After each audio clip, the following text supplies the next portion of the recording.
Bab pertama ini, Ibu akan membahas tentang pertumbuhan dan perkembangan, baik pada tumbuhan, hewan, ataupun manusia.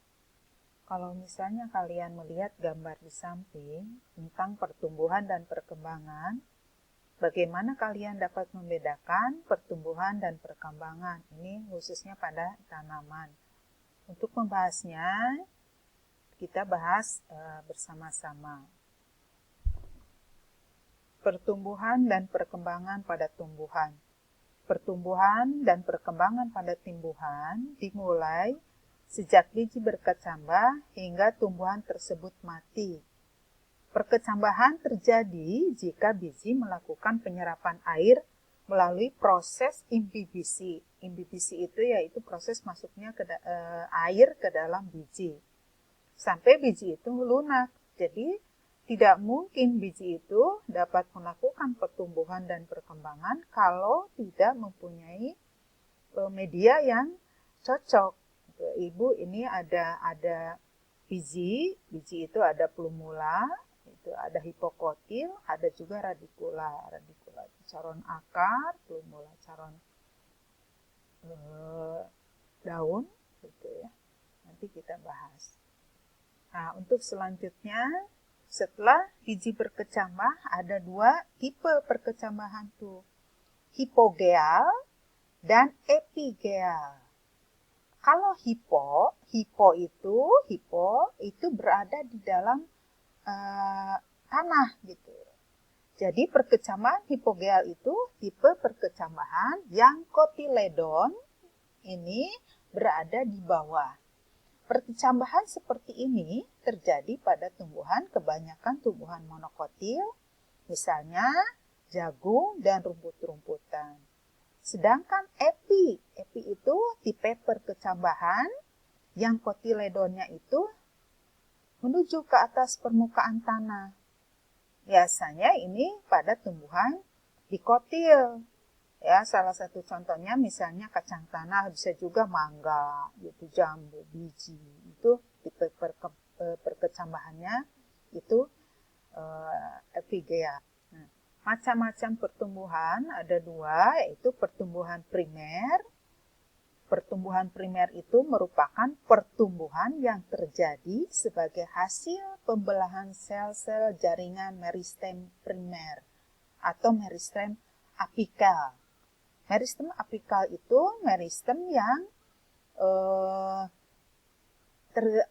berada di ujung batang, ujung akar, gitu ya. Pertumbuhan primer menghasilkan tumbuh primer tumbuhan yang terdiri atas 3 sistem jaringan, yaitu jaringan derma, jaringan pembuluh, dan jaringan dasar. Sedangkan pertumbuhan sekunder adalah pertumbuhan yang menyebabkan batang tumbuhan menjadi membesar dan memanjang. Contohnya, umumnya terjadi pada tumbuhan dikotil. Jadi pertumbuhan sekunder itu merupakan hasil dari aktivitas pembelahan meristem lateral. Meristem lateral, terdapat 2 jenis meristem lateral yang berperan dalam pertumbuhan sekunder, yaitu kambium pembuluh dan kambium kabus. Jadi kalau sekunder itu menyebabkan tumbuhan tuh bertambah besar. Nah, yang selanjutnya faktor-faktor yang mempengaruhi pertumbuhan dan perkembangan pada tumbuhan. Yang pertama, ada faktor dalam, itu ada hormon dan gen. Gen itu yang menentukan misalnya rasa manis, tinggi pohonnya, itu gen. Dan ada faktor luar, itu ada nutrisi, air, cahaya, dan medium tumbuh atau media. Nah, hormon itu bermacam-macam. Jadi hormon itu pada manusia, hewan, dan tumbuhan itu bermacam-macam. Yang pertama itu hormon auksin. Hormon auksin itu hormon untuk meningkatkan perkembangan bunga dan buah, pembentukan buah partenokarpi, membuat pertumbuhan tunas samping, merangsang perkembangan akar lateral, merangsang pembelahan sel kambium vaskuler, menyebabkan dominansi apikal. Hormon ausin itu mempengaruhi proses pertumbuhan. Jadi kalau misalnya hormon tanaman itu disimpan di tempat gelap dan di tempat terang, itu pertumbuhannya itu akan berbeda karena pengaruh hormon ausin. Gitu. Jadi ausin itu kalau ada sinar matahari, itu dihambat. Gitu. Nah, yang kedua yaitu sitokinin. Dia juga punya peranan merangsang pembelahan sel, memperkecil dominansi apikal, mengatur pembentukan buah dan bunga, mempercepat pertumbuhan memanjang, juga menunda pengguguran daun, bunga, dan buah. Jadi tidak terlepas ya semua aktivitas tumbuhan itu dari hormon. Nah, giberalin ini juga fungsinya itu atau peranannya mempengaruhi pempanjangan sel dan pembelahan sel, menghambat pembentukan biji, merangsang pembungkaan, menghilangkan dormansi pada biji, dan merangsang aktivitas enzim amilase dan proteinase yang berperan dalam perkecambahan. Nah, yang selanjutnya asam absisat. Ini menghambat pembelahan dan pempanjangan sel, menyebabkan dormansi bila kondisi lingkungan buruk. Jadi kalau lingkungan buruk atau kering misalnya, salah satu contohnya pohon itu biasanya menggugurkan daun-daunnya. Nah, itu dibantu oleh asam absisat. Atau merangsang penutupan stomata kalau misalnya musim kering gitu ya. Membantu pengguguran daun pada musim kering. Ini fungsi dari asam absisat. Nah, yang selanjutnya ada gas etilen, itu membantu mempercepat pemasakan buah. Jadi buah itu makanya buah itu kalau dipetik misalnya, terus disimpan, itu akan matang sendiri. Nah, itu pengaruh dari gas etilen. Asam traumalin, jadi kalau misalnya tanaman itu luka atau apa, kita jangan khawatir. Karena nanti asam traumalin itu juga menutup luka.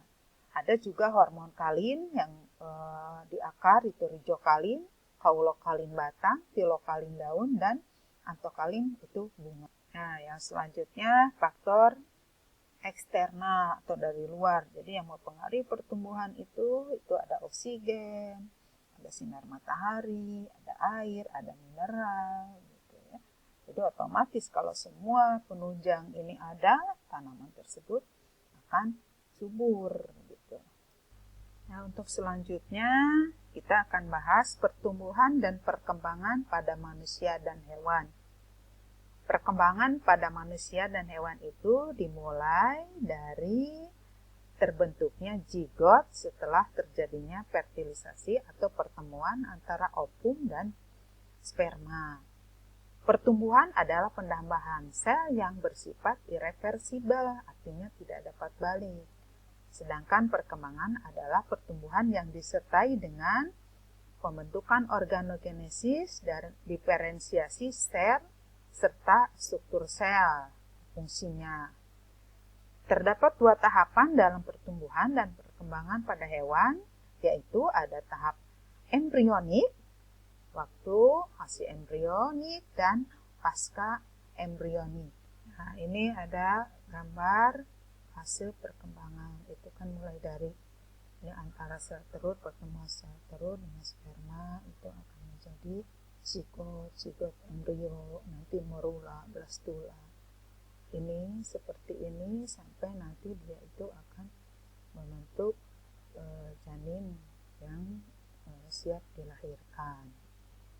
Nah, kalau yang pertama itu pembelahan embrionik yang terbentuk hasil dari fertilisasi, membelah secara mitosis menjadi 2, jadi 4, dan jadi seterusnya membentuk morula. Morula itu membentuk blastula. Pembelahan sel seterusnya akan membentuk rongga yang disebut blastosol. Embrio yang memiliki rongga itu disebut blastula. Nah, setelah itu prosesnya gastrula, tahap zigot yang mengalami beragam gerakan morfogenetik seperti pelekukan gitu ya. Nah, itu akan membentuk 3 lapisan, ektoderm, mesoderm, dan endoderm. Nah, yang ini yang nanti akan membentuk organ-organ pada manusia ataupun hewan. Nah, selanjutnya itu organogenesis ya, tadi dari fase gastrula itu akan terbentuk berbagai macam organ tubuh sehingga terbentuk embrio secara utuh.